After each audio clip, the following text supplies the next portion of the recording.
All right, I'm back again with Atomic Habits by James Clear.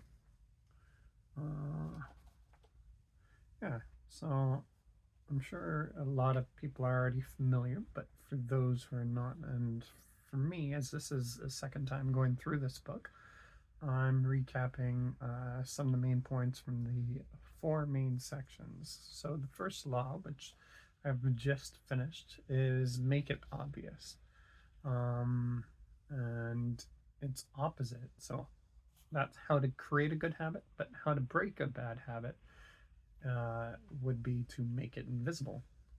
So, anyways, the first habit went through four chapters here initially, and I'll read them out as I think that's the best way to communicate this. Fill out the habits scorecard.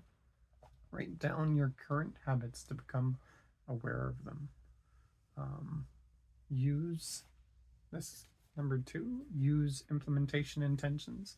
I will behavior at time in such and such location. Uh, Habit three. Use habit stacking after current habit. I will new habit. Number four here, design your environment. Make the cues of good habits obvious and visible.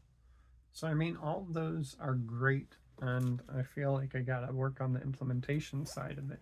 But working through the first law, make it obvious, just adds the cue to be able to um, start the habit. Um, Let me see here. The one that really interested me was design your environment. Make the cues of good habits obvious and visible. So I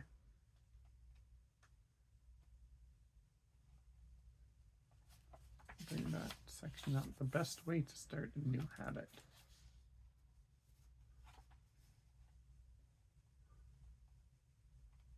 No, I think that was right here. Man who didn't look right.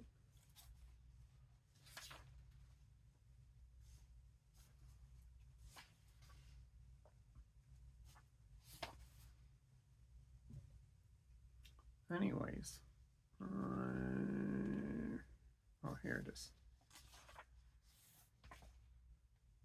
So, just a brief introductory on motivation is overrated, environment often matters more. I was just going to tell you a summary here of one of the stories.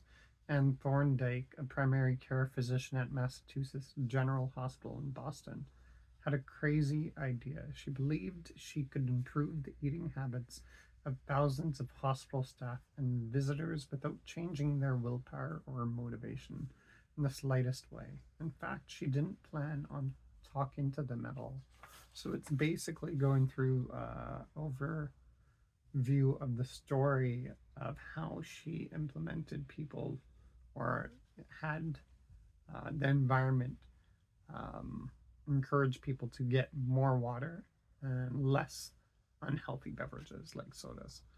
Um, and yeah, I found that rather an interesting perspective as all she had to do was adjust the environment. Um, yeah, I think I'm going to write a Substack post on this as it rather interested me. So I'll dig into it a little deeper in that. Hopefully, you guys can catch my Substack as I'm adding interesting posts there, and they do relate on some level to this, but are also on other aspects of habit building. So and personal well-being. Yeah. So, anyways, I just wanted to sit down and share some of that. I was going to say that how to break a bad habit, make it invisible, reduce exposure, remove the cues of your bad habits from your environment.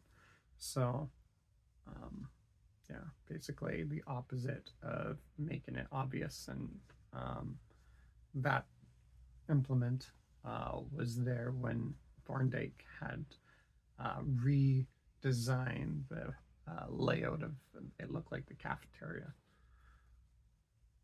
So I'm working now on the second law, make it attractive. And the first part, how to make a habit irresistible. I'll share my insights as I go along. I'm happy for anyone to follow me, and feel free to ask questions as that helps me dig further into this, and hopefully I can help you find out more about this. Anyways, that was Atomic Habits by James Clear, and you guys have a good day.